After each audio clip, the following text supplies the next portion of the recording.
Dieu fidèle, merci pour ton amour, merci pour ta fidélité, merci pour ta présence en ce lieu. Merci parce que tu nous as attirés en ce 15e jour de ce programme pour nous faire du bien. J'en ai la certitude et je te le demande, Seigneur. Par ton esprit, parle-nous, instruis-nous et rapproche-nous encore de toi, afin que ta puissance qui agit en nous puisse opérer le surnaturel dans nos vies. C'est dans le précieux nom de Jésus que j'ai ainsi prié. Nous disons Amen. Dans le Seigneur, nous allons ouvrir nos Bibles. On peut m'arranger le son, l'augmenter un peu. Proverbe chapitre 23, le verset 7. Si nous pouvons tous être debout pour honorer la parole du Seigneur. Proverbe chapitre 23, le verset 7. On peut le lire ensemble, 1, 2, 3.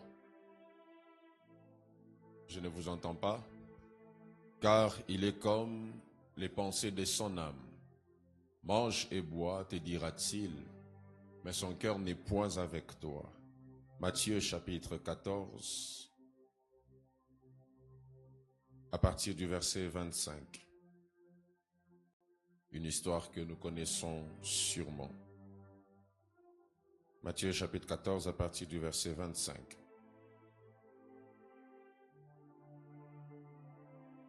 Il est écrit ceci. À la 4e veille de la nuit, Jésus alla vers eux, marchant sur la mer. Quand les disciples le virent marcher sur la mer, ils furent troublés et dirent, c'est un fantôme. Et dans leur frayeur, ils poussèrent des cris. Jésus leur dit aussitôt, rassurez-vous, c'est moi, n'ayez pas peur. Pierre lui répondit, Seigneur, si c'est toi, ordonne que j'aille vers toi sur les eaux. Et il dit, viens. Pierre sortit de la barque et marcha sur les eaux pour aller vers Jésus. Mais voyant que le vent était fort, il eut peur. Et comme il commençait à enfoncer, il s'écria, Seigneur, sauve-moi. Aussitôt, Jésus étendit la main, le saisit et lui dit, homme de peu de foi, pourquoi as-tu douté? Et ils montèrent dans la barque et le vent cessa. Enfin, Éphésiens chapitre 3, du verset 14 au verset 20. Je vais m'exercer à le lire aujourd'hui dans la version Alfred Cohen. Je pense que dans les Bibles gratuites qu'il y a sur Internet, Alfred Cohen n'existe pas. Mais je vais vous le lire et vous lirez dans votre version, mais je veux que vous prêtiez attention à la mienne. Je lis au nom de Jésus. La Bible déclare ceci. Lorsque je considère la grandeur de ce plan, je tombe en adoration devant le Père. Ce Père à qui toutes les familles du ciel et de la terre doivent leur existence et leur nature. Ses ressources sont infinies. Il tient des trésors de grâce à votre disposition. Je lui demande que, par son esprit, vous puissiez vous en saisir. Qu'il vous fortifie et qu'il renouvelle votre être intérieur afin que vous puissiez grandir et progresser. Que par votre foi, le Christ puisse faire de vos cœurs sa demeure permanente. Alors solidement fondé sur lui, plongeant vos racines profondément dans l'amour, vous serez aussi à même, dans la communion avec les autres chrétiens, de sonder toutes les dimensions du plan de Dieu pour vous et de réaliser à quel point l'amour de Christ est long, large, profond et élevé. Que vous puissiez connaître vous-même cet amour, bien qu'il surpasse tout ce qu'il est possible de connaître ici-bas, jusqu'à ce que votre être soit rempli de la pleine présence divine. À celui qui, par la puissance qui agit en nous, peut réaliser infiniment au-delà de ce que nos prières peuvent demander ou que notre imagination ose espérer. Parole du Seigneur. Dieu soit béni, je vous salue dans le précieux nom de Jésus et bienvenue à ce 15e jour de Shekinah 2026. Amen. Dieu nous fait beaucoup de bien, je peux avoir plus de retours. Et la semaine, nous avons été extrêmement bénis par des grâces particulières, des orateurs particuliers. Et j'aimerais qu'on joigne nos mains et qu'on bénisse Dieu pour leur vie. Alléluia. Depuis 2 semaines déjà, nous sommes en train de réfléchir sur ce thème qui s'intitule « Par la puissance qui agit à nous ». Avant de commencer, j'aimerais honorer la présence du prophète Roméo. Il va se lever, on va bénir le Seigneur pour sa vie. Welcome prophète, lève-toi s'il te plaît. Merci beaucoup de nous visiter ce matin. Il y a un bruit de masse là. Pouvez-vous arrêter ça, s'il vous plaît? Je disais, depuis 2 semaines déjà, nous sommes en train de nous entretenir sur ce thème. Et je veux que vous me suiviez attentivement parce que je serai en train d'essayer, je pense que c'est un essai, de condenser ou de résumer tout ce qui a été dit ici pendant 2 semaines. Et ma prédication, mon message de ce matin va s'intituler « Comment fonctionne l'homme intérieur ?» Si vous allez vous rendre compte, depuis que nous avons commencé, on est en train de prêter attention, de vouloir regarder avec un œil minutieux comment l'homme est à l'intérieur, comment l'homme fonctionne à l'intérieur de lui. Qu'est-ce que Dieu a placé dans l'homme et comment cela fonctionne. J'aimerais commencer mon message de ce matin avec cette phrase que je veux que vous notiez, que vous reteniez vraiment à vie. Ce que tu penses de Dieu vaut plus que ce que tu dis de lui. Amen. Amen. Ce que tu penses de Dieu vaut plus que ce que tu dis de lui. Et l'intérieur de l'homme, mes frères et sœurs, l'homme intérieur dont on parle ici, c'est la partie invisible, mais indispensable de l'homme, qui même est au siège, au centre des commandes dans l'humain.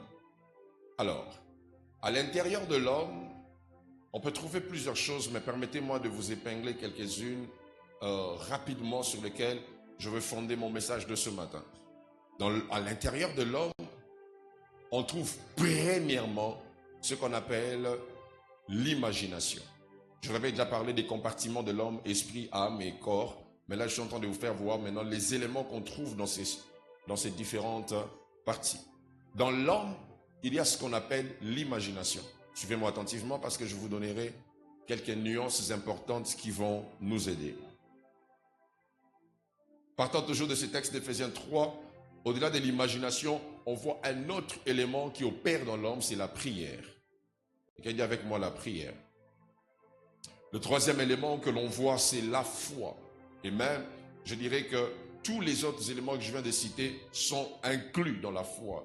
Parce que ce sont des éléments qui regorgent de notre capacité à croire en une réalité. Et le quatrième élément que je peux mentionner ce matin, c'est la vision. Commençons par l'imagination. C'est quoi l'imagination? L'imagination est le fait de se construire des images. Quand on parle d'imagination, on fait allusion au fait que l'homme est capable de se construire à l'intérieur de lui une image. Et quand vous êtes là, vous êtes capable de vous construire des images à l'intérieur de vous. Et la capacité intrinsèque que vous avez qui vous permet de créer, de vous construire des images s'appelle l'imagination. Je vais en parler beaucoup plus quand je serai en train de finir. Et je veux que vous reteniez, que vous écriviez aussi cette phrase. Tout homme est à l'image de Dieu. Mais Dieu n'est pas la même image dans chaque homme. L'homme est fait à l'image de Dieu, mais Dieu n'a pas la même image dans chaque homme. Cela veut dire l'image que vous construisez en vous sur Dieu, c'est ce que Dieu est pour vous. Ce qui fait que tous nous sommes faits à l'image de Dieu, mais nous n'avons pas tous la même image de Dieu.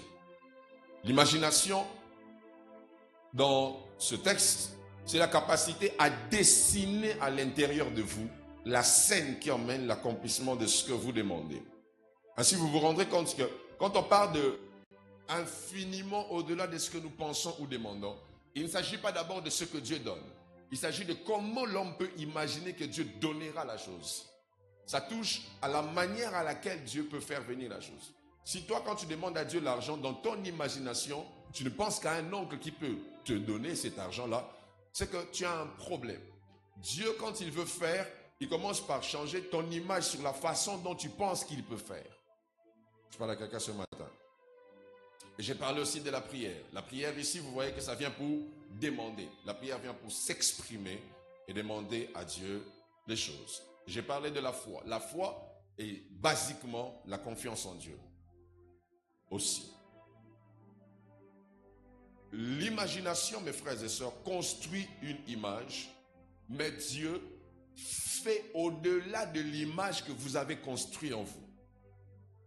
Quand Dieu veut faire, il fait au-delà de l'image que vous avez construite en vous. Et qu'est-ce que dit avec moi? Dieu fait infiniment au-delà de l'image que j'ai construite en moi. Et là vient le quatrième élément que je citais, c'est la vision. Maintenant, voici, je vais vous donner quelques petites nuances rapidement. L'imagination produit une image dans l'homme que Dieu voit avant d'agir. Donc, quand Dieu veut agir, pour qu'il agisse infiniment, il regarde comment tu as fait une image de lui en toi. Mais la vision, c'est ce que Dieu vous montre. En d'autres termes, la vision, c'est ce que l'homme voit de Dieu, mais l'imagination, c'est ce que Dieu voit dans l'homme pour faire pour l'homme.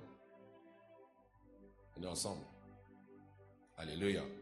Donc, il n'y a pas que l'homme qui regarde des choses qui viennent de Dieu. Il y a aussi Dieu qui regarde les choses qui sont dans l'homme pour faire dans la vie de l'homme. Donc, autant la vision peut venir de Dieu pour que vous voyez le plan de Dieu, l'imagination, c'est ce que vous générez en vous pour que Dieu, en vous regardant, voie ce que vous attendez recevoir de lui. Voilà pourquoi j'aime l'histoire de cette femme, la femme qui perdait le sang. La Bible déclare qu'à l'intérieur, elle s'est créée une imagination. Elle s'est dit, si seulement j'arrive à toucher le pan de la robe de cet homme, je serai guéri. Elle s'est dit à l'intérieur. Et quand elle a touché de l'extérieur, Jésus a ressenti que quelque chose était sorti de lui. Pourquoi? Cette femme, à l'intérieur, s'était créée une image. Donc, partant de ce texte, j'aimerais vous faire savoir que la foi, ce n'est pas la pensée positive. La foi, c'est la confiance en Dieu. Parce que vous pouvez avoir une pensée positive, mais la foi, c'est croire à celui-là qui fera infiniment au-delà. C'est sur lui que repose la confiance de l'homme. En résumé, ça veut dire ceci. Je conçois, je crois, mais Dieu dépasse tout cela. Je reprends. Je conçois une image, je crois en Dieu, mais Dieu va faire au-delà de cette image-là, au-delà de ce que je crois, parce que Dieu fait infiniment au-delà de ce que nous pensons. Tu acclames le Seigneur. Mes frères et sœurs dans le Seigneur, il est important de connaître qui est Jésus et qui nous sommes devenus en Jésus. L'apôtre Paul déclare ce dont je fais une prière ce matin. Dans ce texte, il dit, afin que vous soyez remplis de toute la plénitude de Dieu. Le but de ce programme, c'est que Dieu soit plein en vous. Il y a des gens qui ont une portion de Dieu. Mais Paul dit que parce que je suis en train de vous faire savoir, vous devez arriver à être remplis dans toute la plénitude de Dieu. Ça veut dire que à l'intérieur de l'homme, il y a ceux qui ont Dieu en portion, ceux qui ont Dieu en partie, mais aussi ceux-là qui ont Dieu en plénitude. Et qu'est-ce qui emmène la plénitude de Dieu? Il parle de la foi.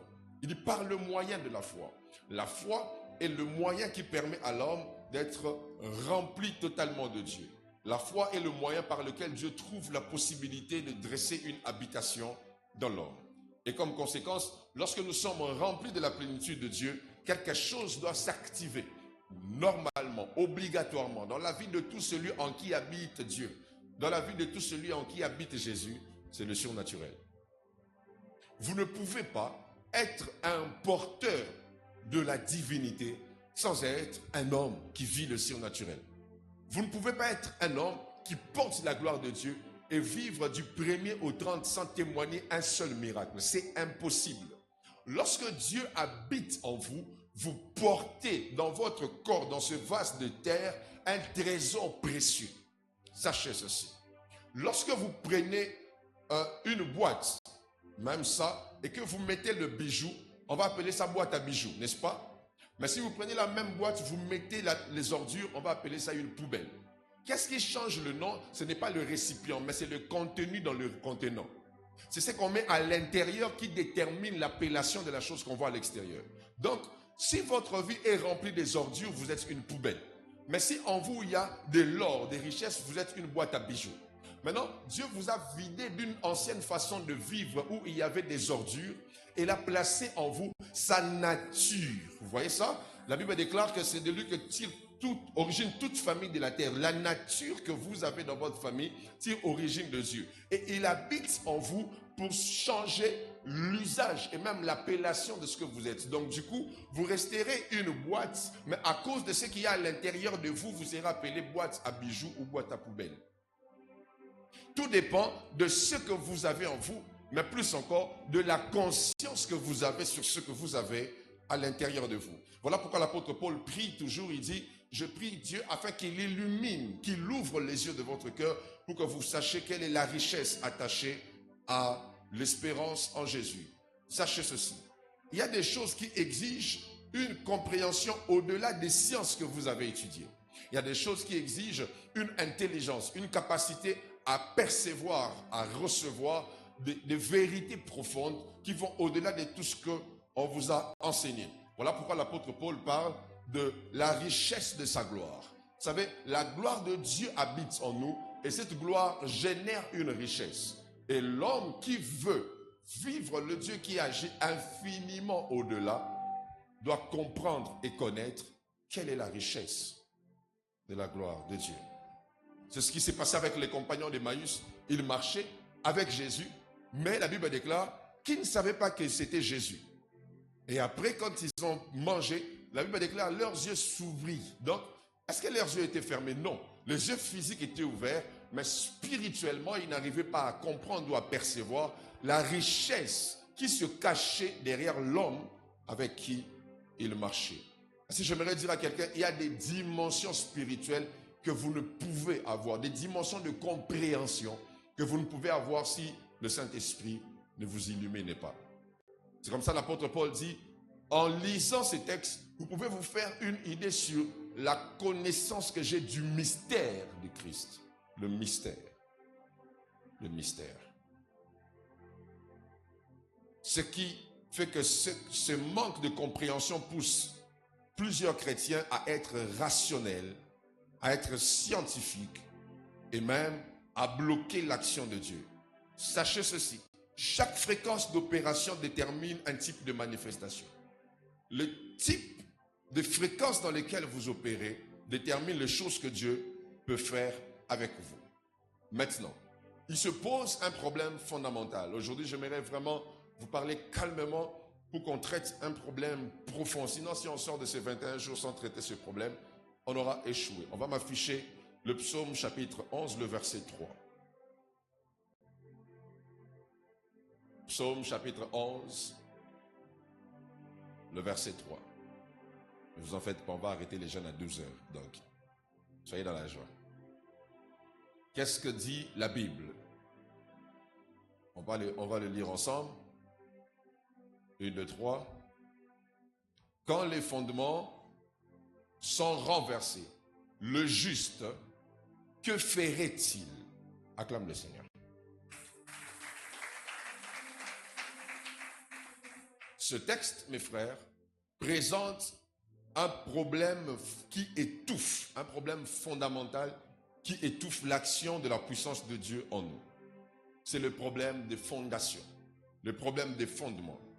La fondation constitue la base de toute chose dans la vie. La fondation est même l'élément déterminant de la hauteur qu'on peut donner à un édifice. La fondation, c'est ce sur quoi repose la structure. La fondation, c'est ce sur quoi repose ce que vous allez faire dans le temps. Et quand on parle de fondation dans le concept biblique, on voit généralement trois pensées. Quand vous entendez fondation ou fondement dans la Bible, premièrement, il s'agit des enseignements et principes. Fondation veut dire enseignement et principe. Chaque personne, chaque famille, chaque entreprise, chaque maison bâtie sur des enseignements ou des principes. On peut appeler ça encore ligne de conduite. Des principes qui établissent des mesures à suivre. Des principes qui établissent des valeurs auxquelles tout le monde doit se plier. Des valeurs coercitives que personne ne peut contester, qui doivent rester et perdurer. On appellerait ça dans certains environnements l'idéologie. Voilà pourquoi vous êtes obligés de communiquer à vos enfants les enseignements. On va m'afficher Deutéronome chapitre 6. Les valeurs fondamentales dès qu'ils sont petits. Tout ce que vous pouvez vivre avec Dieu est lié aux enseignements, aux principes avec lesquels vous vivez, aux choses auxquelles vous croyez. On appelle ça les principes de base. C'est ce qui anime, c'est ce qui conduit une vie. Deuxièmement, quand on parle de fondement dans la Bible, il s'agit des racines. Le mot fondement dans la Bible fait allusion à la racine. C'est quoi une racine? Une racine est un dispositif qui crée la transaction de la vie. On est ensemble? Suivez-moi bien. J'ai l'impression que je donne cours ce matin. Une racine, c'est le dispositif qui permet de donner la vie. Ce qui fait que lorsque un arbre veut tenir, il faut que ses racines restent en vie. Parce que la vie de l'arbre dépend de ses racines. Donc quand on parle de fondement, on parle de ce qui peut générer la vie. Et il y aura toujours une racine qui générera la vie en vous. Et ce qui est enraciné en vous, c'est ce qui influence tout ce qui sera autour de vous. On est ensemble. Jésus déclare dans Matthieu chapitre 15, verset 13, si je me trompe, « Toute plante que mon Père n'a pas plantée sera déracinée. » Il ne dit pas que ça sera coupé. Parce que Jésus connaît ce principe. Il sait que lorsqu'on coupe un arbre sans couper les racines, la vie des racines va faire sortir un autre arbre. Mais lorsqu'on touche au fondement, on arrête la vie. Troisième chose que l'on voit ou qu'on doit comprendre lorsqu'on entend parler de fondement, ce sont les alliances. Un fondement est une alliance.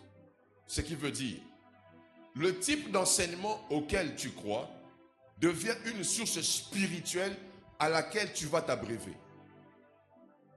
On est ensemble? Les choses que tu crois deviennent une racine qui vont te nourrir. Une racine qui va te nourrir, pardon. Donc, l'enseignement devient une racine. Ça te donne la vie. Les paroles que tu entends deviennent la source de vie. Dans Jean 6, Jésus dit, « Mes paroles sont esprit. » Esprit et vie. Et quand ça génère la vie, ça détermine aussi les implications spirituelles qui vont se manifester dans ta vie. C'est ce qu'on appelle maintenant les alliances. Alléluia. Alléluia. C'est ce qui fait qu'il y a des familles qui ont pour racine des activités démoniaques. On a placé des valeurs sataniques. Et si tu es d'une telle famille, tu dois savoir que dans tes racines, la chose qui se génère, c'est d'abord des activités sataniques. Alors, si tu ne te déconnectes pas d'une telle racine, les implications spirituelles de cette racine vont fonctionner en toi et ça va détruire ta vie. Ce qui fait que la fondation détermine la réalité de vie. Ce que vous vivez ou ce que vous vivrez à l'extérieur est fixé par ce que vous avez à l'intérieur. Et mes frères et sœurs, chaque famille a une fondation. Chaque famille. J'ai parlé des familles le mardi, je pense. Chaque famille a une fondation. Observez ceci avec moi. Quand vous regardez le christianisme congolais, vous vous rendrez compte que les gens veulent en même temps être spirituels et maintenir les racines démoniaques et sataniques de leur famille. C'est comme ça, même les chrétiens au Congo ont un mauvais cœur. Pourquoi? Racines. On vient des racines où on ne se sent pas en paix quand quelqu'un évolue dans la vie. On vient des racines où on ne se sent pas en paix quand un frère prospère avant. Ça fait que malgré la spiritualité chrétienne, la vie de ces racines sort à l'extérieur et on se pose la question, mais comment il brille, mais il se comporte comme ça? C'est parce qu'il est nourri par une racine qui communique les choses qu'il manifeste. Voilà pourquoi, avant de se plaindre même des résultats, vous devez vous plaindre. Vous devez plutôt veiller sur la source. Est-ce que la source que vous avez est bonne? Est-ce que vous êtes connecté à une bonne source? Quand vous regardez le christianisme congolais, vous vous rendrez compte que malgré que les gens prient, leur fondation n'a pas changé. Mes frères et sœurs, le christianisme est d'abord un changement de fondation. Je reprends. Le christianisme est d'abord un changement de fondation. Si ta foi chrétienne n'a pas changé ta fondation, il y a un problème. Il y a un problème.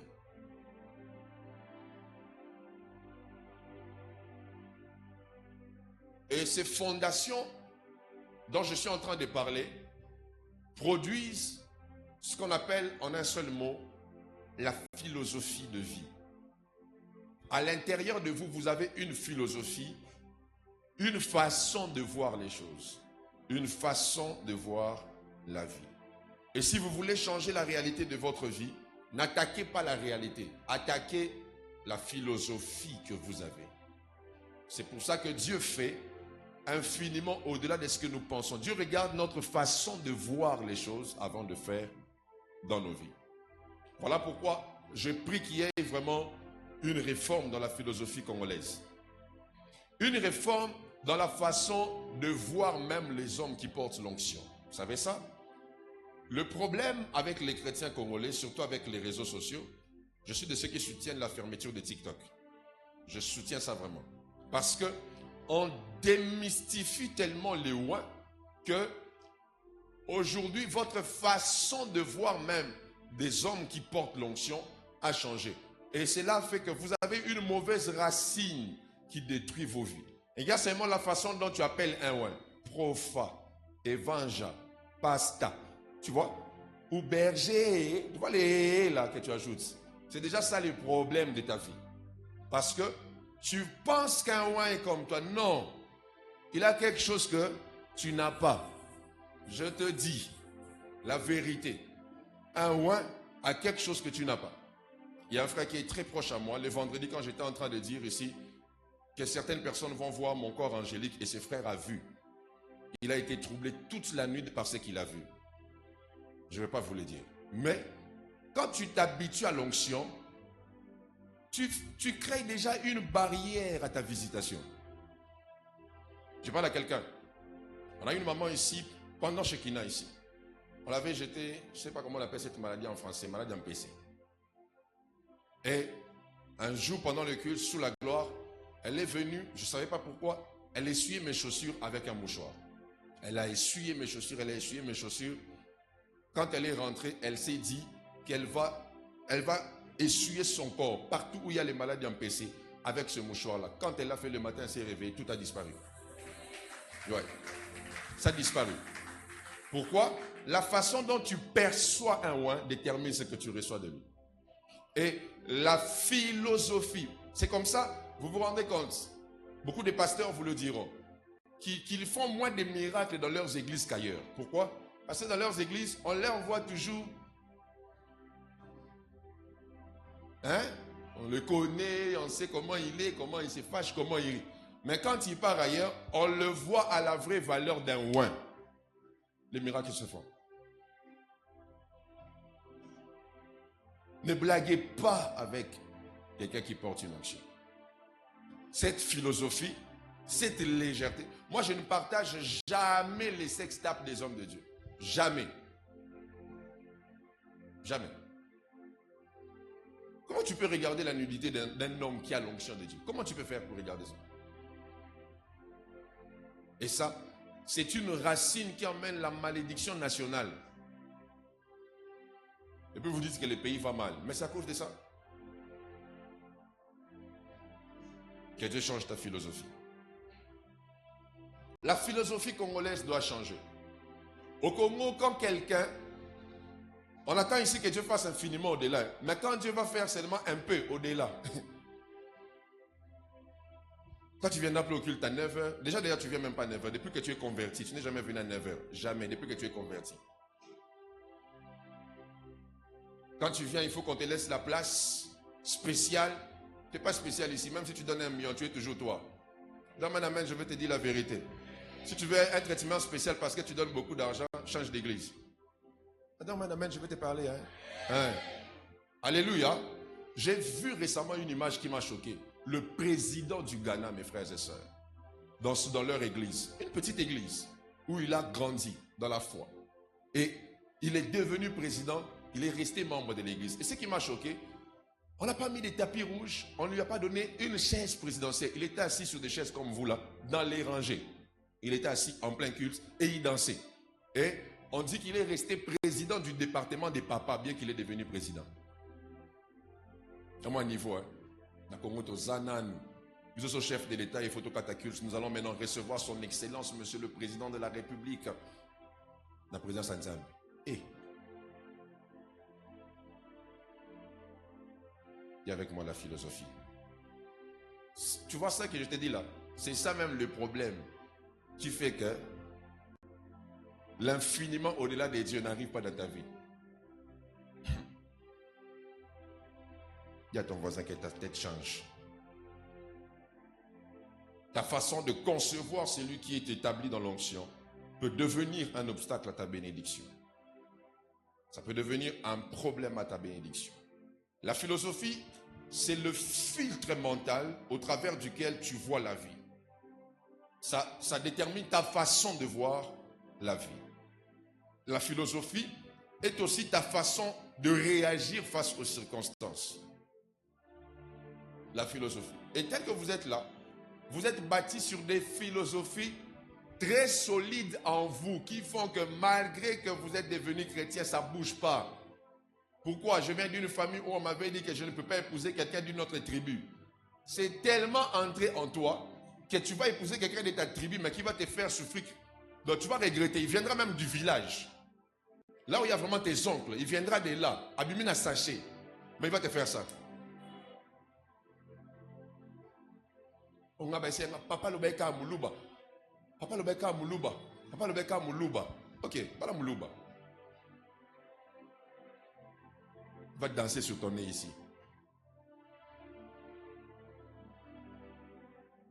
Il y a avec moi la philosophie. Ce qui fait qu'on a des gens qui ont fait même 30 ans de vie chrétienne. Mais quand tu les entends parler, tu te dis, mais est-ce que tu es battu à Rayokara? Et vous voyez, même malgré que je suis en train de vous dire comme ça, il y a des choses que vous n'êtes pas prêt à changer. Parce que c'est un démon géant qui habite en vous. Et vous ne voulez pas qu'on vous délivre de ces démons. Tu vas être délivré ce matin au nom de Jésus. Colossiens chapitre 2 verset 8. Affichez-moi ça s'il vous plaît.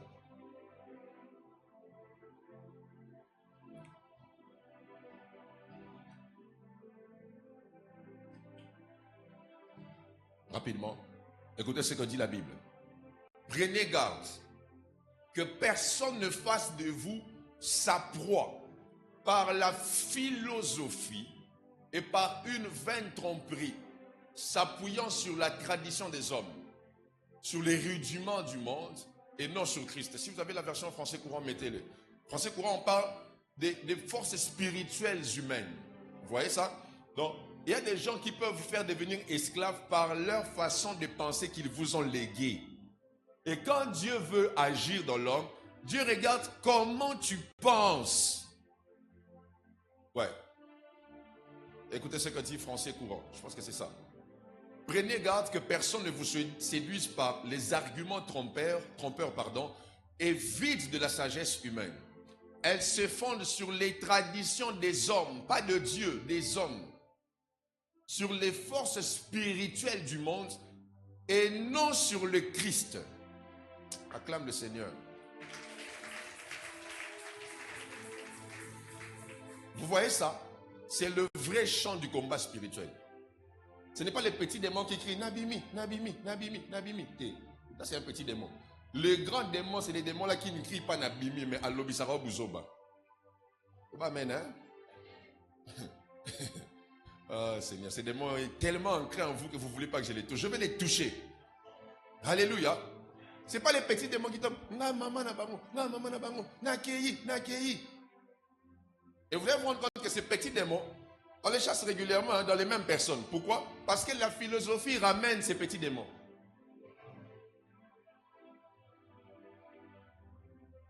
Si tu sors de l'Égypte, sans sortir l'Égypte de ta tête, tu vas chercher les concombres en dehors de l'Égypte.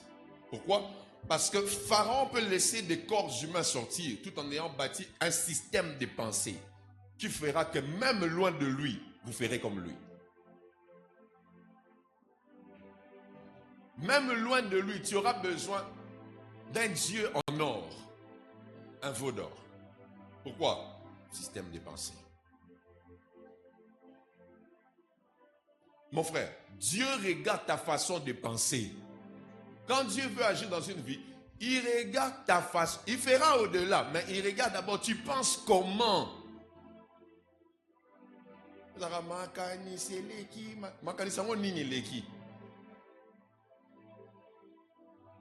Et surtout vous qui parlez trop français, je suis en train de déprimer ce temps-ci. Je déprime. Pasteur, je déprime. J'ai des envies suicidaires. Moulogi.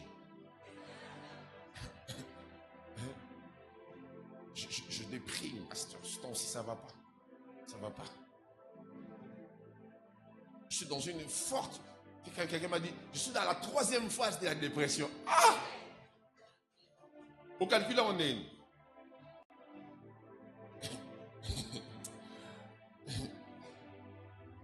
Je prie que Dieu délivre ta tête aujourd'hui.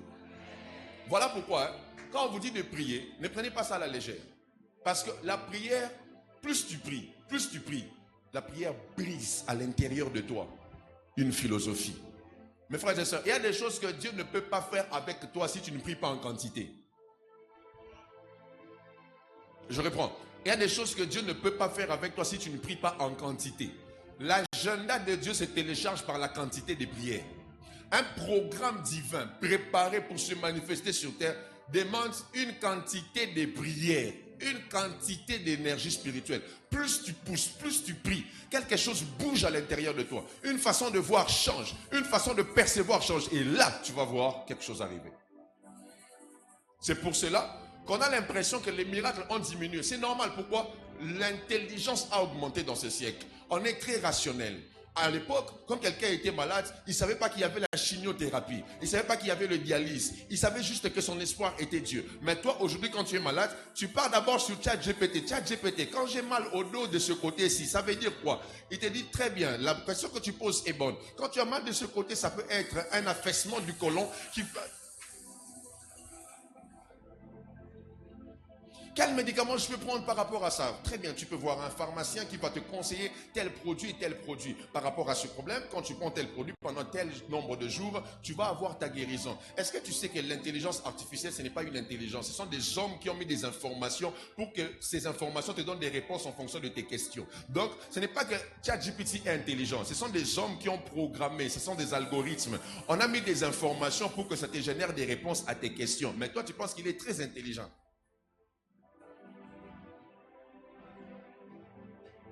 ChatGPT, mon enfant a mal à la tête, qu'est-ce que je peux faire? Tout n'a pas maman kalao et je vois un mouchoir, tiens moi dans mon ici. Et vous voyez, sans qu'on s'en rende compte, on est en train d'uniformiser la façon de penser du monde. Créer une pensée unique. On gouverne par la pensée. On gouverne par la façon de réfléchir. Le Congo, je vous mets à défi, avec toutes les prières qu'on fait. Si le Congolais ne change pas la façon de réfléchir, le Congo ne va jamais changer. Tu vois, toi, tu as arrêté de jeter des saletés en route parce qu'on a mis le service national. Mais si c'était vraiment un changement dans ta tête, le pays allait avancer. C'est ce qui fait que jusqu'aujourd'hui, l'homme blanc a détruit le Congolais dans la profondeur de ses pensées. Parce que c'est l'homme noir, c'est l'homme blanc qui a dit aux Congolais que tu vois, il dit à un Moukongo, tu vois un Moulouba, c'est un orgueil, il n'est pas bon. Il dit à un Moulouba, tu vois un Moukongo, c'est un hypocrite. Il a créé une zizanie jusqu'aujourd'hui. On pense qu'il est parti, mais il vit en nous. Voilà pourquoi on est toujours en guerre. À l'époque, j'ai déjà raconté cette histoire. On prenait nos grands-parents à l'Équateur. On coupait leurs mains pour faire du caoutchouc. À l'époque de la guerre mondiale. Et jusqu'aujourd'hui, le Congolais vit avec les stigmates des mains coupées. Pourquoi? Parce qu'on n'arrive jamais à se tenir la main et avancer. Si vous voyez deux Congolais commencer quelque chose, ils vont se séparer. Pourquoi? C'est entré dans la tête. Tu vas me dire, ça s'est passé à l'Équateur. Mais c'est pendant 32 ans qu'on a eu un président de l'Équateur. Et ça a enfoncé cette chose en nous. Et aujourd'hui, vous savez, les totems sont spirituels. Hein? On peut tout dire. Parce que même Dieu dans la Bible, quand il parlait des nations à Daniel, il montrait des animaux. Aujourd'hui, nous, on a le léopard. Le léopard ne fait jamais la chasse en groupe. Et quand il attrape la proie, il fouille toujours. Il y a un quand on m'appelle ce Moussado, qui m'ébisse, quand il t'osenga, tu osenga, il y a un fan d'Andeko. Il y a un sambela. Pourquoi? Espace léopard et cotio. Espace léopard et cotio. Et quand vous regardez aujourd'hui, le pays est segmenté. À cause des problèmes des pensées. Comment on peut avoir plus de 400 partis politiques? Des pensées. Ce qui me fait mal. Même quand on est en guerre, on ne peut pas être réunis. C'est bizarre. Quel est cet homme et sa femme, même s'ils sont en conflit, s'ils voient l'enfant aller dans le feu, ils vont continuer à se battre. Que Dieu délivre tes pensées ce matin. Je dis que Dieu délivre tes pensées ce matin. Et je prie.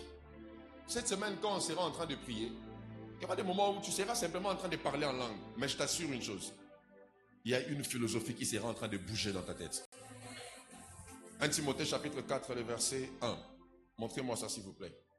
Je vais aller pour finir. Aujourd'hui, j'ai voulu vraiment vous parler.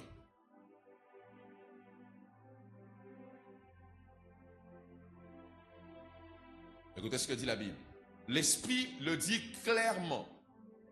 Dans les derniers temps, certains abandonneront la foi pour suivre des esprits trompeurs et des enseignements inspirés par des démons. Verset 2. Enseignements inspirés par les démons.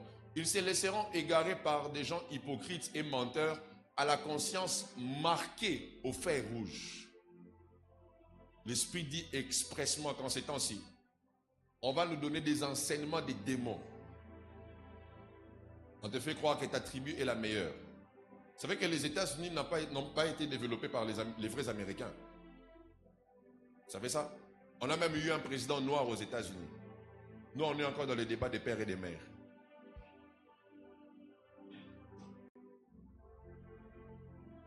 Philosophie. La façon de penser. Tout ce qui n'est pas bâti sur la Bible est une permission d'action au diable.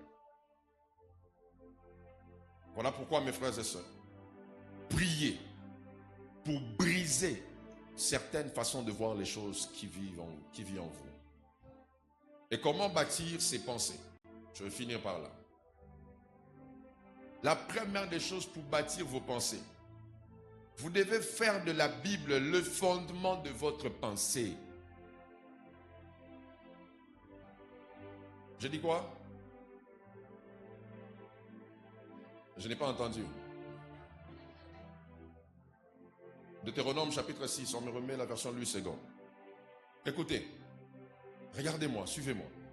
Beaucoup de gens tels que nous sommes assis là, vous ne connaissez pas la parole de Dieu. Vous avez des morceaux de versets que vous connaissez, mais vous ne connaissez pas la parole de Dieu. Du coup, vous ne savez pas faire de la parole de Dieu l'autorité de réflexion de votre vie. Quand vous lisez Éphésiens 3 que nous avons lu, l'apôtre Paul est en train de dire jusqu'à ce que Christ soit formé en vous par le moyen de la foi et de la connaissance. Si vous n'avez pas grandi dans la connaissance, vous ne pourrez pas atteindre certaines dimensions avec Dieu. Comment aujourd'hui un chrétien peut se retrouver en train de faire un débat et dire mettons d'abord la Bible de côté? Tu mets ça de côté pour prendre quoi? Quand tu mets la Bible de côté, tu prends quoi? Tu prends quoi? Tu ne peux pas te défaire des idées du monde si tu ne te remplis pas de la parole de Dieu. Voilà pourquoi, aujourd'hui, je t'exhorte, remettez-moi le texte, à bâtir en toi la culture de la parole de Dieu. Mes frères et sœurs, Dieu n'est pas impressionné par la longueur de nos prières. Dieu exauce la connaissance que nous avons de la parole. Ce texte dit ceci: voici les commandements, les lois et les ordonnances que l'Éternel, votre Dieu, a commandé de vous enseigner, afin que vous le mettiez en pratique dans le pays dont vous allez prendre possession. On y va. Afin que tu craignes l'Éternel, ton Dieu, en observant tous les jours de ta vie, toi, ton fils, et le fils de ton fils. Vous voyez? Donc, de la même manière qu'on vous a transmis la sorcellerie en génération, vous devez transmettre la parole de Dieu aussi dans les générations. Donc, toi, ton fils et le fils de ton fils, toutes ces lois et tous ces commandements que je te prescris, et afin que tes jours soient prolongés. On y va. Tu les écouteras donc. Quelqu'un est avec moi? Israël, et tu auras soin de les mettre en pratique, afin que tu sois heureux et que vous multipliez beaucoup. Comme te l'a dit l'Éternel, le Dieu de tes pères, en te promettant un pays où coule le lait et le miel. On y va. Écoute Israël, l'Éternel, notre Dieu, est le seul éternel. On y va. On y va s'il vous plaît. Et ces commandements que je te donne aujourd'hui seront dans ton cœur, à l'intérieur là. C'est là que les commandements doivent habiter. Écoutez ceci, on va s'arrêter ici. Tu les inculqueras, je n'entends pas, à tes enfants, et tu en parleras quand tu seras dans ta maison, pas à l'église. Dans ta maison, tu dois parler de la Bible. Quand tu iras en voyage, des fois on te les rappelle même dans l'hôtel bâti la Bible, mais quand ça rabassi. Quand tu te coucheras et quand tu te leveras, le verset, donc tu vois, avant de dormir, tu lis la Bible. Quand tu te réveilles, tu lis encore la Bible, le verset qui suit. Tu les lieras comme un signe sur tes mains. Ça veut dire même quand tu veux aller travailler. Donc quand on veut te corrompre, tes mains doivent se rappeler de la parole. Et ils seront comme des frontaux entre tes yeux. Ça veut dire, hein, à chaque occasion où tu bouges tes yeux, tu vois la parole. C'est comme ça que la parole doit. Voilà pourquoi. Si tu n'as pas la révélation de la parole de Dieu, il te sera difficile même de changer certaines réalités. Il te sera difficile même de manifester certaines choses. Mes frères et sœurs, la parole de Dieu est une fondation sur laquelle on doit bâtir nos vies et même les vies de nos enfants. Voilà pourquoi que Dieu bénisse ceux qui affichent des versets bibliques dans leur maison. C'est puissant, hein, je vous dis. Le fait seulement que quand tu te lèves de ta chambre, tu vois un texte. Et surtout quand tu es dans une saison où tu pries pour une réalité, imprime ça. Voyez Éphésiens 3:20. On va imprimer ça, on va mettre ça à l'entrée de l'église. Donc jusqu'à la fin de l'année, quand tu viendras, tu verras. Or, à celui qui peut faire, par la puissance qui agit en nous, infiniment au-delà de tout ce que nous pensons ou demandons, à lui soit la gloire pour d'éternité en éternité. Tu vas commencer à voir ça chaque fois que tu viendras. Quand tu vois ça, ça te rappelle quelque chose. Si tu veux, imprime ça, mets ça même dans ta chambre. Quand tu te réveilles, tu rumines ça. Que ça soit la première des choses que tu vois. Toi, quand tu te réveilles, tu vois d'abord WhatsApp, tu vois. Et puis tu veux que Dieu fasse infiniment au-delà. Infiniment au-delà de quoi? Infiniment au-delà de WhatsApp. Tu veux d'abord voir coucou. Et si on t'a pas écrit coucou, tu te fâches. On devait m'écrire à 6h, juste t'aider à écrire à 6h05.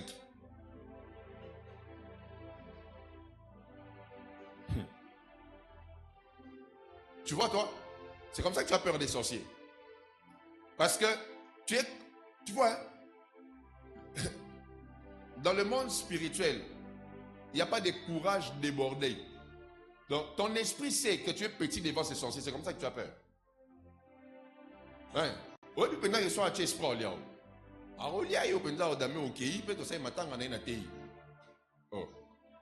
Je te dis. Le monde spirituel est un monde de rapport de puissance. Tu peux être chrétien, mais tu es impuissant dans le christianisme.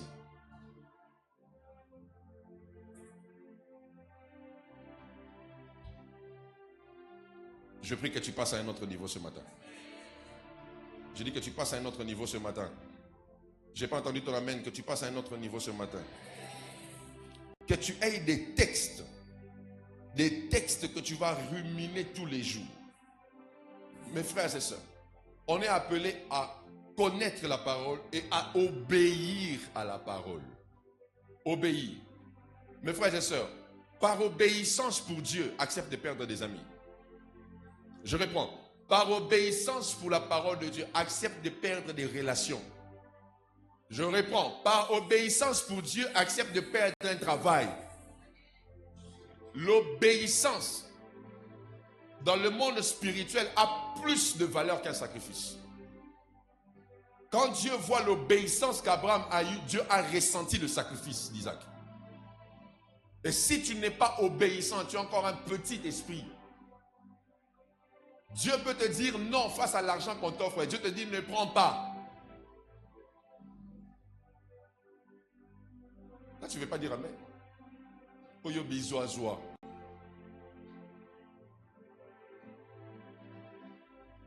Est-ce que je parle à quelqu'un ce matin? Obéis à la parole de Dieu. Obéis à la parole de Dieu. Deuxième, je vais chuter ici. La deuxième des choses qui vous permet de bâtir différemment votre pensée. On l'a dit ici, je crois, je suis même la troisième personne à le dire. Le verset dit, on a parlé, le prophète David en a parlé. La méditation. La méditation. Mes frères et sœurs, la méditation est la chose qui permet à ce que votre foi puisse avaler des vérités bibliques que vous voulez manifester. La méditation, c'est la chose qui transforme une simple parole en une vie. Celui qui ne médite pas ne peut pas avoir certains types de résultats. Voilà pourquoi ton incapacité, vous voyez que nous sommes assis là, c'est tout un exercice de méditation. Et beaucoup de chrétiens sont faibles, pas en prière, mais en méditation. Faibles en méditation. Il y a même des gens qui chattent pendant que je prêche. Mais après tu pars, tu cries infiniment au-delà de tout ce que nous entendons. Ça va se faire comment?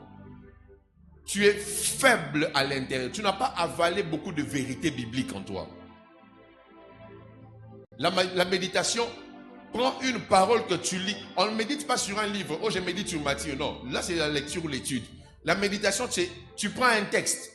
Tu commences à l'avaler jusqu'à ce que ça devienne une vérité que tu portes en toi. C'est ça la méditation. Tu fais devenir une portion de la Bible une vérité. Quand tu es face à un défi, tu es en train de prier par rapport à une situation, par rapport à une réalité.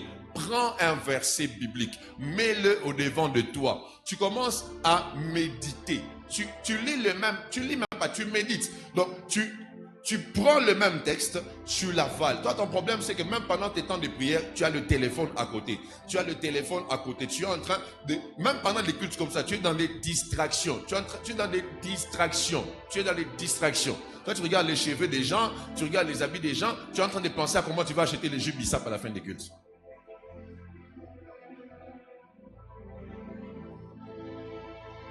La méditation. Une parole que tu as entendue doit devenir ta vie. Si je te pose la question, qu'est-ce qu'on a prêché vendredi? Tu as oublié.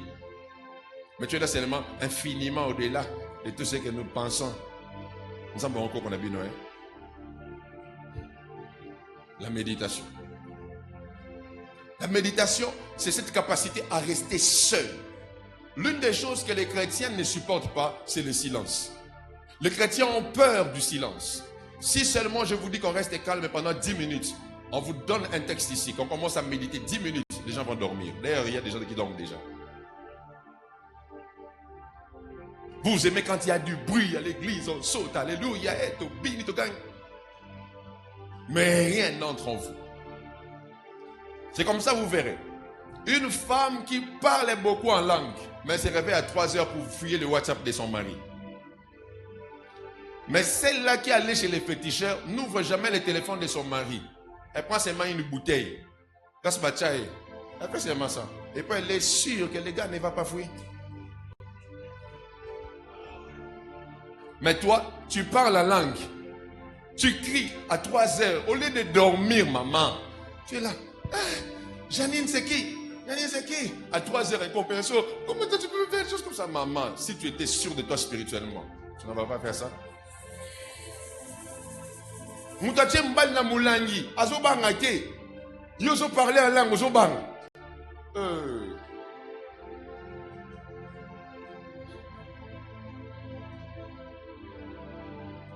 Que Dieu délivre les sœurs. Que Dieu délivre les sœurs de l'esprit d'espionnage. Que Dieu vous donne l'autorité spirituelle. Un homme, s'il veut te mentir, il va te mentir. Même s'il te dit tu veux la vérité. Tu vois quand il dit tu veux la vérité. C'est là même que le mensonge commence. Hein? Maintenant toi quelqu'un de comme ça. Il faut tu le travailles en esprit. Même quand il veut oser, ton image revient. Même s'il a osé, il est entré dans l'hôtel, son corps ne va pas se réveiller. Donne-moi un amen, je te parle. Hein? Oui. Je vous dis, le monde spirituel existe. Si vous prenez ça à la légère, vous serez en train de pleurer à tout moment, pasteur. Chez moi à la maison, ça va pas. Ça va pas, ça va pas. Maman. Il y a des hommes parano comme ça. Hein? Tu étais où? Tu faisais quoi? Pourquoi tu ne m'avais pas dit? Sambela papa. La méditation. Voici, je vais finir par ici. Lorsque vous voulez manifester une réalité spirituelle, vous devez prendre un texte de la Bible qui correspond à la réalité. Parce que vous savez, on a foi en Jésus, mais on n'a pas foi dans tous les éléments que Jésus génère dans nos vies de la même manière. Il y a des gens qui n'ont pas la même dimension de foi dans les finances. Donc, si tu veux augmenter ta foi dans les finances pour vivre une visitation financière, tu dois prendre un texte biblique qui parle de finances et tu commences à méditer. Comment tu vas faire? Tu prends ce texte-là, tu le lis d'abord. Après avoir lu ce texte-là, tu commences à réfléchir régulièrement sur ce texte-là. Après avoir réfléchi régulièrement, tu commences à répéter ça à haute voix. Tu parles, tu dis ça. La répétition, c'est la chose qui fait que ton esprit entende ce que tu te dis. Et après, tu commences à visualiser. C'est là où j'ai parlé d'imagination au début. Tu commences à construire une image sur comment la chose va arriver. Et la construction de cette image-là, c'est ce qu'on appelle maintenant la manifestation de la foi. Mes frères et sœurs, la foi se manifeste quand tu deviens capable de méditer sur un texte, tu réfléchis et puis tu te dis, ce que je viens de lire là, ça va se faire dans ma vie. Mais comment ça va se faire? Tu crées une image en toi. Et l'image que tu as créée maintenant te pousse à déclencher une énergie spirituelle. Voilà pourquoi, avant de faire un service de guérison, on vous lit des textes où Jésus a guéri. Pourquoi? Pour vous donner une image. Quand tu vois la scène là qu'on a vue dans la Bible, ça peut se faire dans ta vie. Pourquoi? Parce qu'une parole qui entre en toi est censée créer une image au-dedans de toi. Quand une parole entre en toi, ça doit créer l'image. Et l'image créée par la parole te pousse à posséder avec les mains de la foi la chose que tu veux voir. Et c'est là que Dieu maintenant fait infiniment au-delà de ce que tu penses et tu demandes. Je lève ma main et je déclare ce matin au nom puissant de Jésus que le Dieu de la Bible fasse un miracle. Par l'image que tu vas concevoir en toi, vois-toi déjà directeur. Tu es en train de prier pour une promotion. Prends un texte, prends le texte qui dit que l'élévation ne vient ni de l'Orient ni de l'Occident, mais ça vient de l'Éternel. Commence à ruminer cela tous les jours. Prends le texte qui dit, mon serviteur montera, il s'élèvera, il sera haut placé. Ne te pose pas des questions sur la politique de l'entreprise, ça va t'embrouiller. Toi, prends un texte, commence à ruminer cela. Comment est-ce que ton patron qui est occultiste, quand il entre au bureau, il peut faire 10 minutes, il ne parle à personne. Mais toi qui es chrétien, dès le moment où tu entres, tu commences à bavarder avec tout le monde. Et tu es étonné de voir que ton patron est en train d'avoir des promotions pendant que toi tu restes au même niveau. C'est parce que il fait ce que tu ne fais pas. Et je prie ce matin au nom puissant de Jésus que Dieu active une nouvelle dimension de foi. Quand tu entreras dans ce même bureau, tu porteras une énergie spirituelle particulière qui va changer l'atmosphère autour de toi. Quelqu'un me donne un amen et je veux finir en bénissant ta vie ce matin. Je vois la foi de quelqu'un emmener des choses surnaturelles à se manifester. Je ne sais pas à qui je suis en train de parler, mais Dieu m'a envoyé dire à quelqu'un ce matin, ta foi va engendrer quelque chose de glorieux. Voilà pourquoi quand Jésus faisait des miracles, la Bible déclare, ayant vu leur foi, Jésus regardait ce qu'il y a à l'intérieur pour manifester à l'extérieur ce que les hommes attendaient. Et je vais décréter et déclarer sur quelqu'un que face à cette réalité qui a longtemps duré, je prie que tu emmagasines la parole de Dieu, que tu emmagasines et qu'un autre niveau de foi s'ouvre en toi au nom puissant de Jésus. Je vais décréter et déclarer que ta foi pendant ce programme va produire des grandes choses. Tu me donnes un amen, je vais te bénir ce matin. Je vois quelqu'un à cause de sa foi en Jésus qui manifestera le surnaturel. J'aimerais dire à quelqu'un ce matin, la foi n'est pas une aventure, la foi n'est pas un mythe, la foi est une ferme assurance des choses qu'on espère et une démonstration de celles qu'on ne voit pas. Je vois Dieu te donner la capacité ce matin de démontrer cette nomination que tu veux avoir. Tu me donnes un amen, je bénis ta vie pendant que je suis en train de finir. Dieu est en train de déposer en toi une capacité surnaturelle qui emmènera la manifestation de ce mariage que tu attends, la manifestation de ces enfants que tu attends. Est-ce que quelqu'un peut me donner un amen pendant que je prêche? Je prie au nom puissant de Jésus que Dieu place en toi une foi surnaturelle. Je dis une foi surnaturelle. Je dis que Dieu place en toi une foi surnaturelle. Est-ce que je parle à un homme et à une femme de foi ce matin? Je prie qu'un miracle s'active dans les 24 heures qui arrivent, dans la vie des 10 personnes qui me donnent un amen. Je prie que quelque chose de surnaturel arrive. Tu seras étonné toi-même de voir comment tu as pu avoir cet argent. Tu seras étonné de voir comment on t'a appelé pour ce projet. Tu seras étonné de voir comment on est venu te consulter. Parce que la foi est une ferme assurance. Je n'ai pas l'assurance à cause des relations que j'ai, mais j'ai l'assurance à cause de la foi en Jésus. Je prie ce matin que ta foi génère des grandes choses. Donne-moi, je prêche. Je dis que ta foi génère des grandes choses au-dedans de toi. Je vois quelqu'un, lorsque tu reviendras au travail, on te dira, on a examiné ton dossier, on pense qu'on doit augmenter ton salaire. Tu as raté la meilleure occasion de dire amen. On va te dire qu'on a examiné ton dossier, il faut qu'on puisse te donner une nouvelle position. Tu me donnes un amen et je te prêche.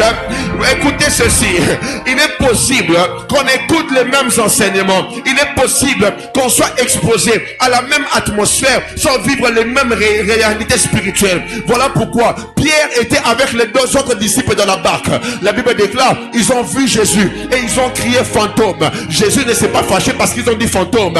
Jésus a plutôt dit c'est moi. Et quand ils ont dit fantôme, Jésus a répondu c'est moi. Mais seul Pierre a fait entrer cette parole en dedans de lui. Parce que Pierre savait que Jésus est un professeur qui n'enseigne pas par des enseignements. Il enseigne d'abord par ce qu'il fait avant de l'enseigner par l'enseignement. Car Actes chapitre 1, le verset 1 déclare: Théophile, j'ai parlé dès mon premier livre de ce que Jésus-Christ a commencé à faire et enseigner. Ça veut dire, quand Jésus veut enseigner, il commence par faire ce qu'il doit enseigner. Et quand Pierre a vu ça, pour être sûr que c'est Jésus, il a dit: si vraiment c'est toi, je sais que c'est un enseignement que tu me fais voir parce que tu viens de faire, ordonne que je vienne. Ils ont entendu la même chose, mais seul Pierre a dit: ordonne que je vienne. Jésus lui a dit: viens. Et la Bible déclare: Pierre a commencé à marcher sur les eaux. La différence, mes frères et sœurs, n'est pas dans ce qu'on écoute, mais c'est dans comment on réagit à ce qu'on écoute. J'ai une bonne nouvelle à t'annoncer. Quand tu vois Jésus commencer à faire des choses que tu ne l'as jamais vu faire, sache qu'il t'enseigne déjà sur comment tu dois commencer à les faire. Je n'ai pas entendu la main de quelqu'un ce matin. Quand tu vois Jésus faire ce que tu ne l'as jamais vu faire, c'est un enseignement qu'il te donne sur ce qu'il veut commencer à faire. Et la Bible déclare que Pierre a marché sur les eaux. Je prie que tu marches sur une plateforme où les hommes pensent que tu ne peux pas poser tes pieds. Donne-moi un amen et je te prêche ce matin. Je prie que tu marches sur les difficultés qui t'ont enfoncé hier. Je prie que tu marches là où on pensait que tu ne pouvais pas arriver. Je prie ce matin pour quelqu'un que Dieu te donne la force de marcher. Je dis que Dieu te donne la force de marcher. Si tu fais un pas en avant, que Dieu te fasse aussi avancer. Je prie au nom puissant de Jésus que tes actes de foi ce matin puissent te faire entrer dans une nouvelle saison de ta vie. Est-ce que je peux entendre la main de quelqu'un dans la salle? J'aimerais dire à quelqu'un comme Pierre: ce que tu as vu, Jésus m'envoie te dire: viens à cette dimension. Et j'annonce à quelqu'un: bienvenue dans ta nouvelle dimension. Je dis bienvenue dans ta nouvelle dimension. Bienvenue dans ta nouvelle saison. J'ai la joie en moi, car je sens une nouvelle saison qui vient de s'ouvrir sur quelqu'un. Donne-moi un amen. Donne-moi un amen. Donne-moi un amen plus fort. Je t'annonce ce matin que ce qui était impossible, il est rend possible ce matin. Ma Bible déclare: rien n'est impossible à Dieu, mais tout est possible à celui qui croit. Dieu peut tout faire, mais Dieu est limité par ce que tu crois. Voilà pourquoi ce matin, je suis venu bouger ta foi. Je dis: je suis venu bouger ta foi pour que tu croies aux choses qui paraissent comme de la folie. Et ce que j'aime, mes frères et sœurs, la Bible déclare: lorsque Pierre avançait, la tempête est venue. Pierre a commencé à s'enfoncer, mais Jésus l'a pris par la main. J'aimerais dire à quelqu'un: lorsque Pierre a quitté la barque, il a marché avec la parole. Mais lorsqu'il voulait s'enfoncer, il a marché. Lorsqu'il a quitté la barque, il a marché sur la parole. Mais lorsqu'il a commencé à s'enfoncer, il a marché avec la parole. J'aimerais dire à quelqu'un: quand Jésus t'invite dans une dimension, si la chose devient compliquée, il est à côté de toi. Il te tendra la main pour que tu ne t'enfonces pas. Et je prie au nom puissant de Jésus ce matin que Dieu te tende la main dans une entreprise que tu veux commencer. Quand les complications viendront, quand les difficultés viendront, que la main de l'Éternel soit tendue sur toi. Donne-moi une main de foi ce matin. Je prie que Dieu mette sa main sur toi, afin que lorsque tu sentiras que les tempêtes se sont levées, que tu ne t'arrêtes pas. Je vais dire à quelqu'un: lorsque Jésus est dans la barque, même si le vent arrive, même si les tempêtes arrivent, si Jésus dort, sois aussi en repos. Car le repos de Jésus est un signe qui montre que la mer ne peut pas le tuer. Car nous avons cru à un crucifié et non à un noyé. J'ai dit: nous avons cru à un crucifié et non à un Jésus qui mourra par noyade. Même si les mers s'élèvent, même si la barque s'est remplie, Jésus est au contrôle. Ceux qui ont dedans de moi me rassurent que les temps difficiles n'ont aucun pouvoir d'éteindre la glorieuse destinée que Dieu a mise au devant de moi. Voilà pourquoi j'aimerais annoncer à quelqu'un que la philosophie de tes origines, où l'on a dit qu'aucun millionnaire n'est sorti de la famille, puisse tomber ce matin. Tu seras le premier qui va inaugurer cette dimension. Tu as raté la meilleure occasion de crier ce matin. Tu seras celui qui va inaugurer cette dimension. Je parle à des hommes prophétiques. Je parle à des femmes prophétiques. Une nouvelle saison est en train de s'ouvrir. Je dis: une nouvelle saison est en train de s'ouvrir. Je dis: une nouvelle saison est en train de s'ouvrir. Et que Dieu te donne accès à cela. Je dis que Dieu te donne accès à cela. Je dis qu'un appel entre dans dans ton téléphone demain matin pour te dire félicitations, ta nomination vient de sortir. Après plusieurs heures de discussion, on a finalement décidé de te nommer directeur. Je ne sais pas si cette parole est pour qui, mais j'annonce à quelqu'un ce matin, quelque chose vient de bouger. Je dis quelque chose vient de bouger. Je dis quelque chose vient de bouger. Que le Dieu de la Bible accomplisse des choses infiniment au-delà de ce que tu peux penser et ce que tu peux imaginer. Je prie que Dieu change la dimension de tes imaginations afin qu'il fasse infiniment au-delà de ses imaginations, au-delà de ses pensées. Au nom de Jésus, que Dieu te bénisse. Que Dieu bénisse sa parole. Acclame le Seigneur. Acclame le Seigneur. Est-ce que tu peux pousser des cris de joie à l'honneur de Jésus?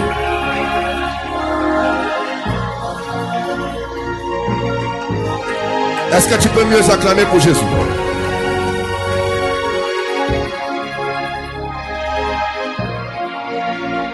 Reste debout, on va faire juste une seule prière.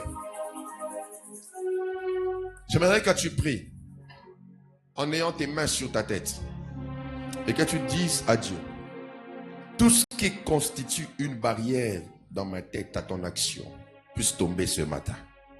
Que ça soit déraciné. Dis à Dieu, à partir de ce matin, je vais avoir pour racine Christ. Je vais avoir pour racine Jésus. Je vais avoir pour racine Jésus. Quelqu'un élève sa voix et prie.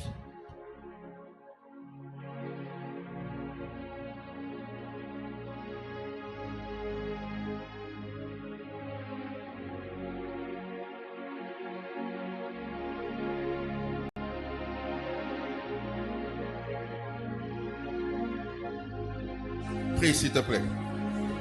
Le texte que nous avons lu dans Proverbe dit que l'homme et telles sont les pensées de sa tête, de son cœur plutôt. Prie afin que Dieu ce matin bouge tes pensées. Que Dieu bouge tes pensées.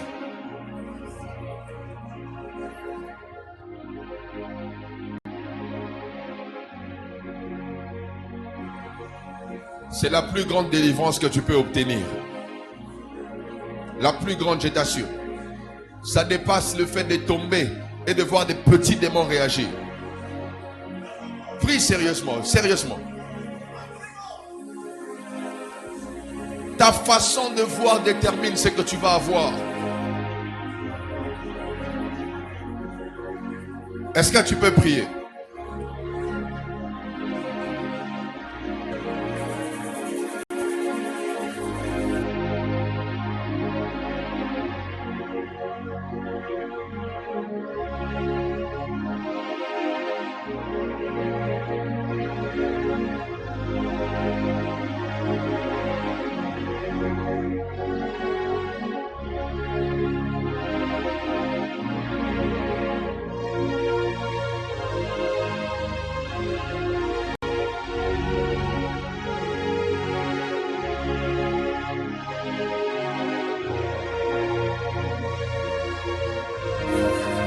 C'est l'une des prières les plus sérieuses que tu es en train de faire. Si ta philosophie change, ta vie va changer. Les enseignements des démons qu'on avait incrustés en toi sont en train de tomber ce matin.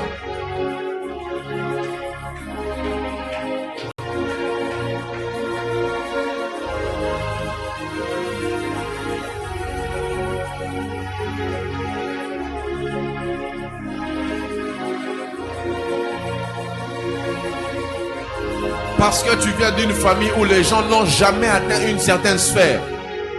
Tu n'imagines même pas que tu y arriveras. Ce matin, tu brises cela pendant que tu pries.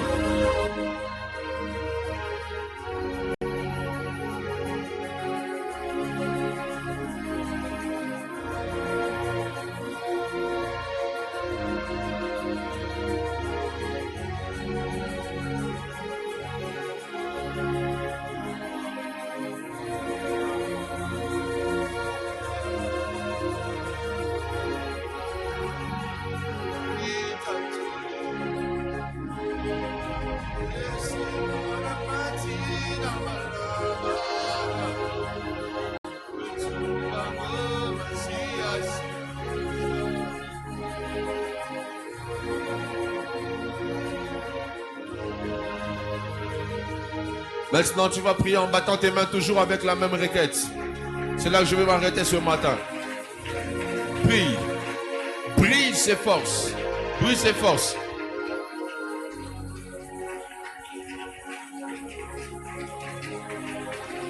Brise, brise.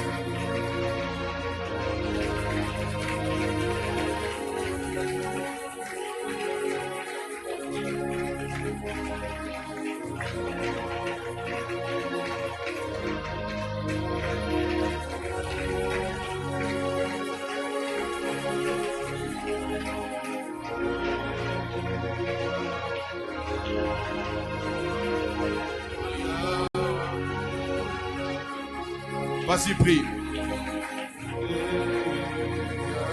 Prie, prie, prie, s'il te plaît.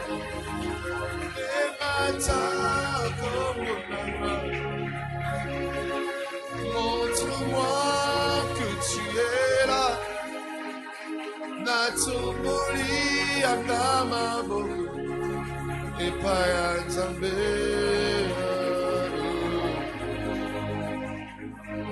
Nabetila Kyoto. Nalobakyo Sananguya. Name Maya Galibot.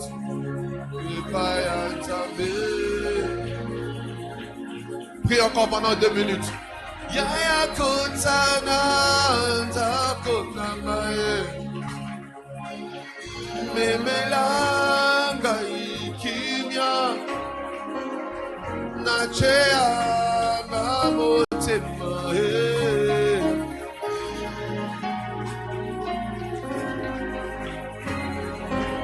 kotana ntakona mae memelanga ikimya nachea na motema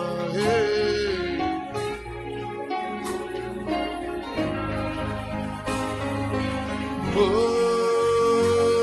nangai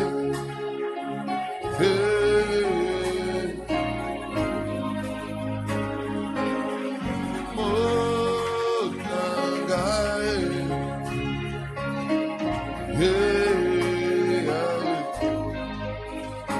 Daina Sapo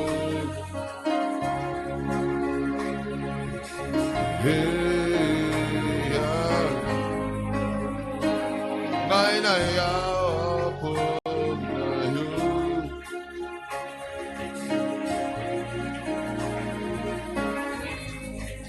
Lève tes mains.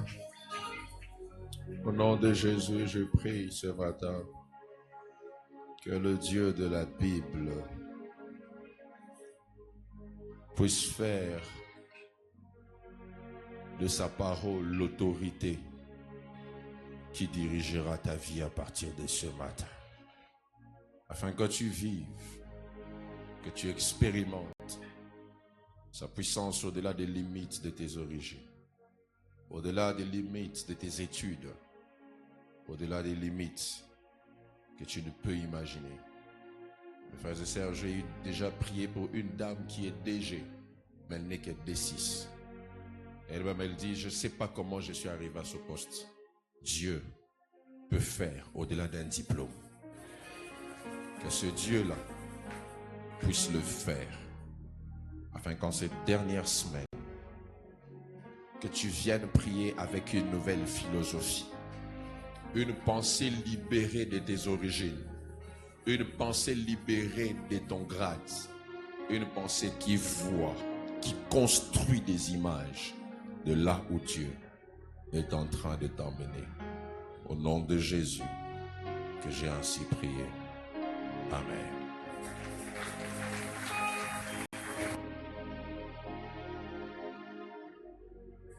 Nous voulons offrir au Seigneur. Acclame bien pour le Seigneur. Nous allons offrir au Seigneur dans les paniers que vont tenir les protocoles. On va donner nos offrandes d'amour. Alléluia. Je prie que ta philosophie sur les données aussi change. la façon de donner à Dieu puisse changer. On va donner à Dieu nos offrandes d'amour dans les paniers que tient les protocoles.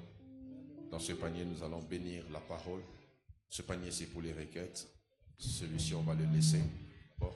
Et ici, on va donner nos dîmes et actions de grâce. Ceux qui n'ont pas encore pris des enveloppes d'actions de grâce pour la clôture de Shekinah, veuillez avancer vers moi. On va me ramener les enveloppes.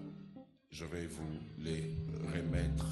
C'est à remettre le dimanche prochain. Je peux avoir des enveloppes. On peut avancer.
Bwana tutaimba Baba, Mfalme wa wafalme, tuinuliwe Baba, Bwana wa Bwana tutaimba Baba, Mfalme wa wafalme, tuinuliwe Baba, hakuna kama wewe, hakuna kama wewe, hakuna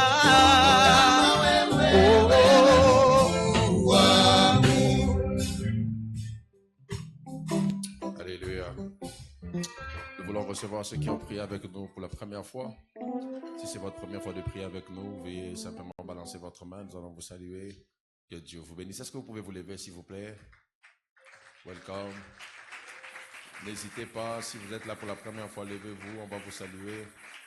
Que Dieu vous bénisse. Nous sommes très heureux de vous recevoir ce matin. Et à la fin du culte, ne soyez pas pressés. Il y aura quelqu'un de bien qui va venir vers vous pour vous prendre et vous recevoir convenablement. Que Dieu vous bénisse. Vous pouvez reprendre place. Alléluia. On se retrouve demain. Demain à... Ma Suzanne, que Dieu te bénisse. On se retrouve demain, je disais, à 17h pile. C'est la dernière semaine. Alléluia. Il vaut mieux la fin d'une chose. Donc, cette semaine, je veux nous voir tous là. Lundi, mardi, mercredi, jeudi, vendredi et puis dimanche. Nous serons avec le prophète Christian Kalala déjà demain et mardi. Donc, je préserve déjà mes poumons parce que je sais qu'on va mal prier. Donc, on va mal prier. Donc, demain et mardi.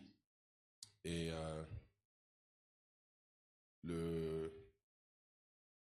comment on appelle, le matin, nous serons sur Zoom à 5h pile. Faites un effort. Ceux qui se connectent peuvent vous dire que beaucoup de choses se font déjà en avance sur Zoom. Donc, soyons connectés à 5h pile, aussi à midi pour la session midi. Et pour les modalités de jeûne, à partir d'aujourd'hui, pourquoi vous me regardez comme ça? À partir d'aujourd'hui et de maintenant, on commence l'Armageddon. Alléluia. Et donc on va prendre les pains, le thé, chaque soir. Oh. Vous voulez pas? Mais l'avantage, c'est qu'avec cette modalité, on ouvre les jeûnes avant le culte. Donc, à 16h, vous ouvrez les jeûnes. Au lieu pendant 16h au bout. Hein? 16h, on ouvre les jeûnes. et on vient au culte. Quand on dit pain là, c'est pas ce que Benji achète.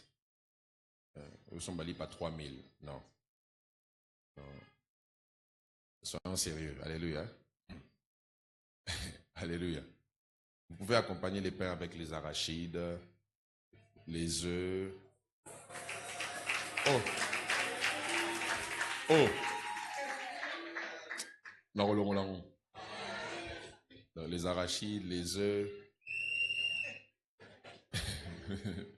le bleu bon, si vous voulez, mais pas des saucisses. Saucisses, c'est là mon souvenir. Saucisses, c'est là mon souvenir. On va au dimanche. On va au dimanche. On va finir le jeûne samedi. On va manger la viande dimanche. Ok? Oui, dimanche après culte.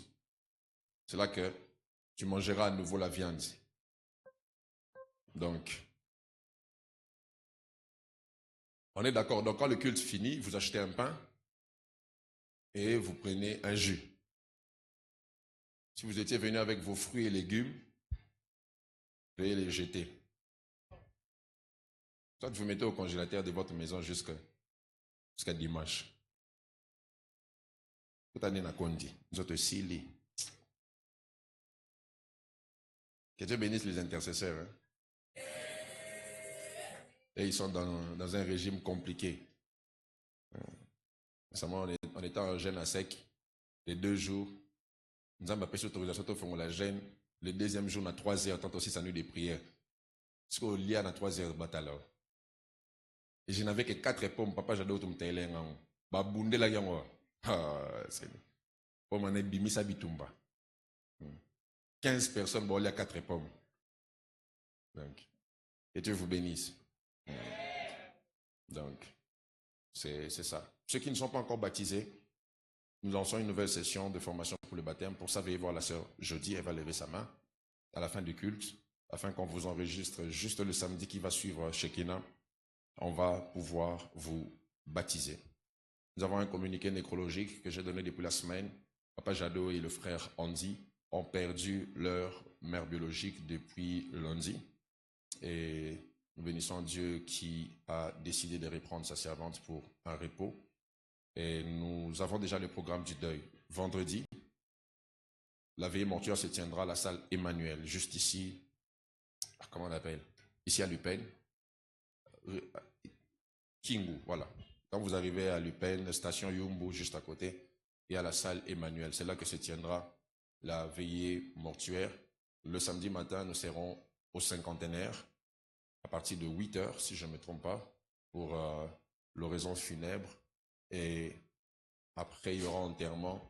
On va se retrouver encore à la salle Emmanuel pour le bain de consolation. Il est écrit « Pleurons avec ceux qui pleurent ». Vous savez ce qu'on a coutume de faire quand nous avons des cas aussi sensibles qui nous touchent. Donc, organisons-nous pour participer à ce programme des deuils. Donc, à la fin du culte, vous voyez la sœur Denise, elle va se lever. C'est vers elle que vous allez remettre vos participations pour ce deuil. Et le dimanche prochain, nous aurons la célébration chez Kina.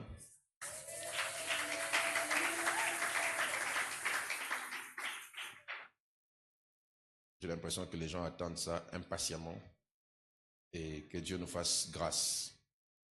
Ce programme sera un détonateur pour une nouvelle saison pour nous. Et soyons en prière pour ensemble participer à ce que Dieu veut faire. C'est pour cela que j'avais demandé qu'on me laisse un panier ici au milieu. J'aimerais que tout le monde, même ceux qui sont à l'extérieur, vous pouvez entrer, qu'on participe aux dernières charges qui nous restent pour l'organisation de ce programme.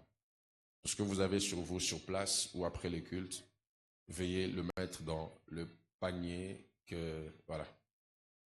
pour me permettre de réaliser correctement cet événement. Que Dieu soit béni. On avait un budget de pratiquement $20 000 et avec quelques facilitation logistique qu'on nous a donnée, on a déjà couvert plus de 15 000 $.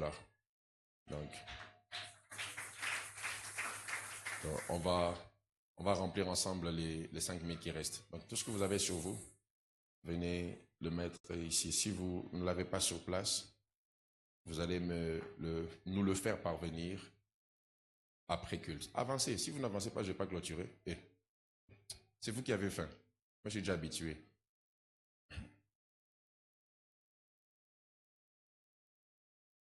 Ok, tu fais un peu sans quitter. Sans quitter tout là. Pour aller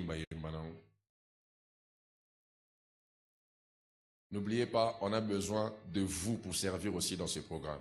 Vous chantez, venez à la chorale.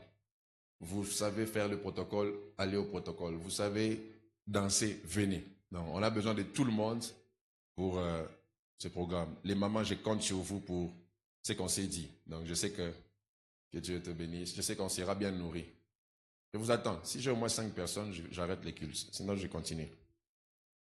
Et puis, on a ma théâtre. Vous avez un tablette na simbar déjà. Vous allez continuer.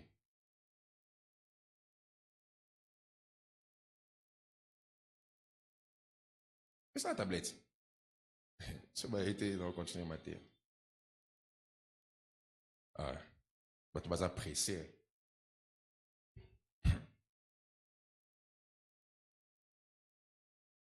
Ça fait combien? 3. Tu as bien compté. J'attends 2 personnes. Si vous traînez, j'ouvre déjà les versets. Ah, c'est bon. Voilà, fini. Très bien. Que Dieu vous bénisse. N'hésitez pas, même pendant la semaine, de participer à cela. On va se lever pour clôturer. Disons merci à Dieu pour ce qu'a été ce culte. Et recommandons la dernière semaine entre les bonnes mains du Seigneur. Prions.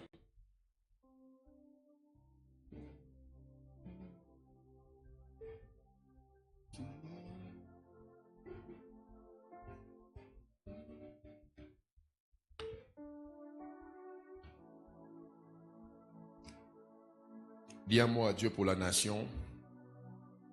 Prie le Seigneur. Demande à Dieu de mettre sa main sur notre nation, de préserver, de garder le Congo. Même si tu nous suis en ligne, fais cette prière. Ceux qui suivent les informations savent qu'il y a eu des bombardements cette semaine. Prions et demandons à Dieu la paix dans ce pays.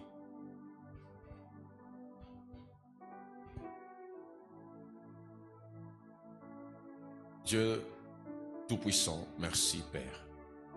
Merci pour ta grâce et pour ta faveur. Merci pour ce qu'a été ce culte. Merci pour ta puissante main qui nous a visités. Merci de nous avoir instruits, parlé. Merci pour ce changement dans notre façon de penser qui va attirer ta gloire sur nous. Je viens prier, Père, et demander ta bénédiction sur nous. Que cette semaine soit bénie. Que toutes les prières qui vont monter vers toi, que ce soit ici ou dans nos maisons, puissent générer des exaucements. Au nom de Jésus, nous fermons la porte au diable dans nos cœurs, dans nos pensées. Nous fermons la porte aux tentations, dans toutes leurs variétés, dans toutes leurs formes, qui essayeront de se lever pour perturber des destinées. Que la puissance de ta main soit sur nous et que tu nous donnes la victoire en tout et pour tout. Car tu es celui qui peut agir par la puissance que tu as placée en nous, infiniment au-delà de ce que nous pensons et demandons. À toi nous rendons la gloire en ce dimanche 23 août, aujourd'hui et à jamais. Dans le précieux nom de Jésus que j'ai ainsi prié, nous disons Amen, que Dieu vous bénisse.